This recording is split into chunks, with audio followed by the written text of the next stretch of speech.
Hello friends, എല്ലാവർക്കും നമസ്കാരം. എല്ലാവരും ഓണമൊക്കെ അടിച്ച് പൊളിച്ച് ആഘോഷിച്ച് കാണുമല്ലോ അല്ലേ? ഞാനും ഇവിടെ ചെറുതായിട്ടൊന്ന് ആഘോഷിച്ചു. അപ്പോൾ ഞാനിന്നിവിടെ വന്നിരിക്കുന്നത് 2 തരത്തിലുള്ള ഐസ്ക്രീമിൻ്റെ റെസിപ്പിയുമായിട്ടാണ്.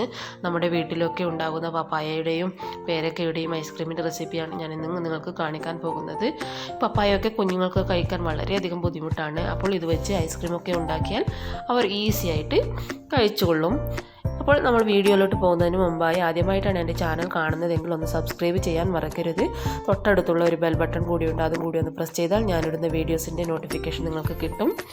അപ്പോൾ നമുക്ക് എങ്ങനെയാണ് ഐസ്ക്രീം ഉണ്ടാക്കുന്നതെന്ന് നോക്കാം. അതിനുവേണ്ടി എന്തൊക്കെ ഇൻഗ്രീഡിയൻസ് വേണമെന്ന് നോക്കാം.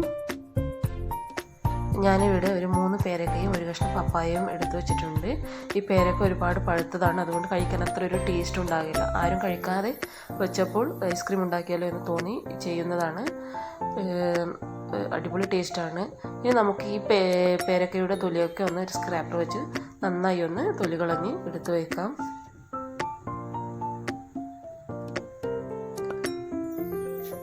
ഇപ്പോൾ 3 പേരക്കയും തൊലിയൊക്കെ കളഞ്ഞ് വൃത്തിയാക്കി വെച്ചിട്ടുണ്ട്. ഇനി നമുക്കിതൊന്ന് കട്ട് ചെയ്തെടുക്കാം. ഇതിൻ്റെ ഉള്ളിലുള്ള ആ കുരുകളൊക്കെയുള്ള ഭാഗം നമുക്ക് സെപ്പറേറ്റ് എടുത്ത് വയ്ക്കണം. അത് നമുക്ക് പിന്നേക്ക് ആവശ്യമുണ്ട്. ഇപ്പോൾ എല്ലാം കട്ട് ചെയ്ത് വെച്ചിട്ടുണ്ട്. ഇനി ചെറിയ പീസാക്കി കട്ട് ചെയ്ത് വെക്കാം.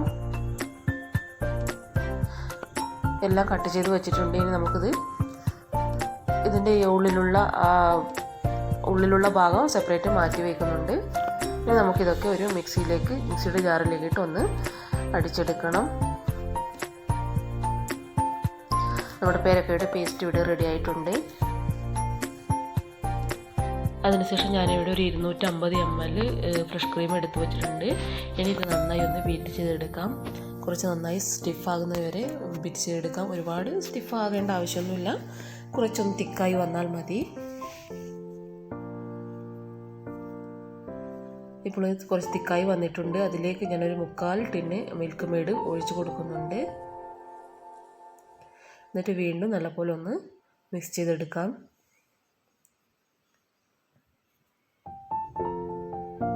അതിനുശേഷം ഒരു 2 ടേബിൾ സ്പൂൺ മധുരത്തിനനുസരിച്ച് ചേർത്താൽ മതി. ഇപ്പോൾ ഇവിടെ ഒരു ടിൻ ഫുള്ള് ചേർക്കുകയാണെങ്കിൽ, മിൽക്ക് മെയ്ഡ് ഒരു ഫുള്ള് ടിൻ ചേർക്കുകയാണെങ്കിൽ പഞ്ചസാരയുടെ ആവശ്യമില്ല. അതിനുശേഷം ഞാനിവിടെ ഒരു ടീസ്പൂൺ വനില എസൻസും കൂടി ചേർത്ത് കൊടുത്തിട്ട് വീണ്ടും നന്നായി ഒന്ന് മിക്സ് ചെയ്തെടുക്കാം.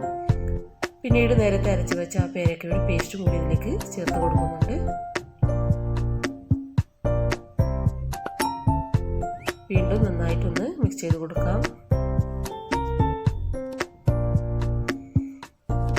നന്നായി ഒന്ന് മിക്സായി വന്നതിന് ശേഷം ഇതിലേക്ക് ഒരു ഡ്രോപ്സ് റെഡ് കളർ ചേർക്കുന്നുണ്ട്. ചെറിയൊരു കളർ ചേഞ്ചിന് വേണ്ടിയാണ് റെഡ് കളർ ചേർക്കുന്നത്, ഓപ്ഷണലാണ്. ഉള്ളു ചുവപ്പുള്ള പേരൊക്കെ ആണെങ്കിൽ നമുക്ക് കളർ ചേർക്കേണ്ട ആവശ്യമൊന്നുമില്ല. നാച്ചുറലായി ചെറിയൊരു കളർ ചേഞ്ച് ഉണ്ടാകും. ഇനി നമുക്ക് ഈ ഐസ്ക്രീം ബാറ്റർ ഒന്ന് ഒരു കണ്ടെയ്നറിലേക്ക്, ഒരു ട്രേയിലേക്ക് ഒഴിച്ച് കൊടുക്കാം.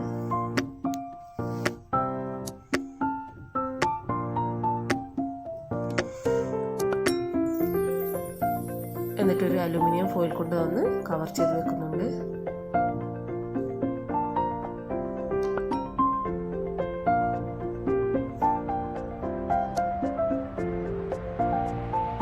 ഇത് ഒരു 2 മണിക്കൂർ നേരത്തേക്ക് ഫ്രിഡ്ജിലേക്ക് വയ്ക്കാം. എന്നിട്ട് വീണ്ടും പുറത്തേക്ക് എടുക്കേണ്ട ആവശ്യമുണ്ട്. ഇനി പപ്പായ ഐസ്ക്രീമാണ് ഉണ്ടാക്കാൻ പോകുന്നത്. അതുകൊണ്ട് ഈ പപ്പായ ഒന്ന് നല്ലപോലെ ക്ലീൻ ചെയ്തെടുക്കണം. അതിൻ്റെ തൊലിയൊക്കെ കളഞ്ഞ് എടുക്കണം.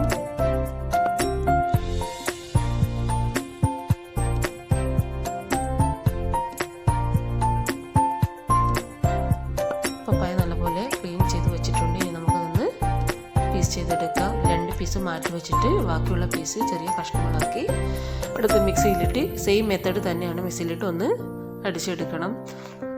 പേരക്ക ഐസ്ക്രീം ഉണ്ടാക്കിയ സെയിം മെത്തേഡ് തന്നെയാണ്. പേരക്കക്ക് പകരം പപ്പായ എടുക്കുന്നതേ ഉള്ളൂ.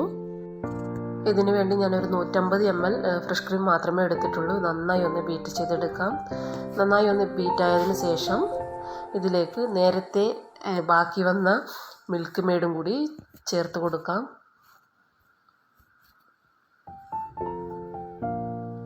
മധുരം നോക്കിയിട്ട് വേണമെങ്കിൽ പഞ്ചസാര കൂടി ആഡ് ചെയ്യാം. ഞാനിവിടെ പഞ്ചസാരയൊന്നും ഇട്ട് കൊടുക്കുന്നില്ല, ഓൾറെഡി മധുരമുണ്ട്. അതിലേക്ക് 1 ടീസ്പൂൺ വനില എസൻസ് കൂടി ചേർക്കുന്നുണ്ട്. പിന്നീട് നേരത്തെ അരച്ച് വെച്ച ആ പപ്പായയുടെ പേസ്റ്റും കൂടി ഒന്ന് ചേർത്തിട്ട് നന്നായി ഒന്ന് മിക്സ് ചെയ്തെടുക്കണം.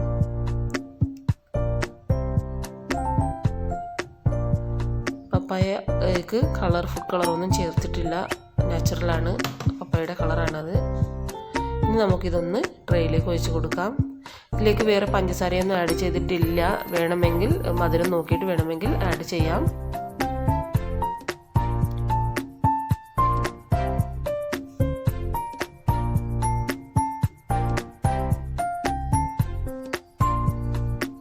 ഇത് നമുക്ക് അടച്ച് വെച്ചിട്ട് ഒരു 2 മണിക്കൂർ നേരത്തേക്ക് ഫ്രിഡ്ജിലേക്ക് വെക്കാം. ഇത് 2 പീസ് പപ്പായ മാറ്റി വെച്ചിട്ടുണ്ടായിരുന്നു, അത് അരിഞ്ഞെടുത്തതാണ്. ഇത് പേരക്കയുടെ ഉൾഭാഗം റിമൂവ് ചെയ്ത ഭാഗം ചെറുതായി അരിഞ്ഞു വെച്ചതാണ്. ഇത് 2 മണിക്കൂർ കഴിഞ്ഞിട്ടുണ്ട്, ഫ്രിഡ്ജിൽ നിന്ന് പുറത്തെടുത്തു. ഇനി നമുക്ക് ആ ചെറുതായി അരിഞ്ഞു വെച്ച പപ്പായയുടെ പീസ് അതിലേക്ക് ഇട്ട് കൊടുക്കാം. എന്നിട്ട് നന്നായി ഒന്ന് മിക്സ് ചെയ്തെടുക്കണം. നമ്മൾ ഐസ്ക്രീം കഴിക്കുമ്പോൾ അതിൻ്റെ പീസൊക്കെ നമുക്ക് കടിക്കാൻ കിട്ടും. നല്ലൊരു ടേസ്റ്റാണ്, അതുകൊണ്ടാണ് ഞാൻ ചെയ്യുന്നത്. ഇനി നമുക്ക് പേരക്കയുടെ ഐസ്ക്രീം ബട്ടർ കൂടി ഒന്ന് മിക്സ് ചെയ്തെടുക്കാം. ആ പേരക്കയുടെ ഉൾഭാഗം കട്ട് ചെയ്ത ചെറിയ കുഞ്ഞു അരിഞ്ഞ പേരക്കയുടെ ഉൾഭാഗം കൂടി അതിലേക്ക് ഇട്ട് നന്നായി ഒന്ന് മിക്സ് ചെയ്തെടുക്കാം.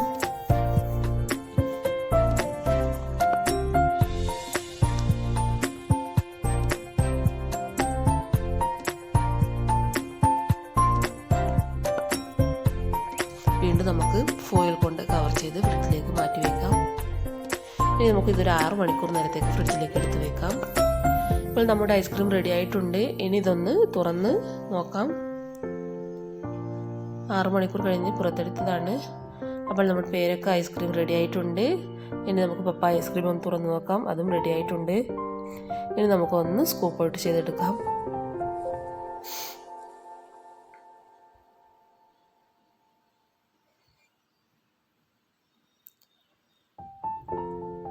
പപ്പായ ഐസ്ക്രീമും സ്കൂപ്പ് ഔട്ട് ചെയ്തെടുക്കാം.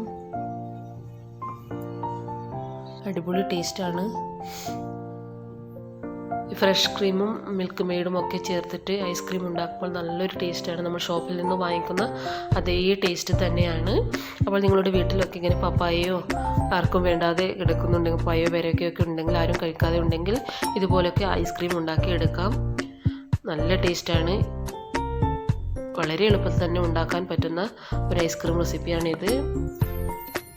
അപ്പോൾ നിങ്ങൾക്കെല്ലാം എൻ്റെ ഈ വീഡിയോ ഇഷ്ടപ്പെട്ടിട്ടുണ്ടെങ്കിൽ ഒന്ന് ലൈക്ക് ചെയ്യാനും കമൻറ്റ് ചെയ്യാനും ഷെയർ ചെയ്യാനും മറക്കരുത്.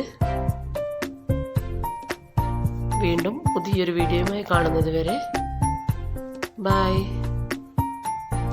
Thank you.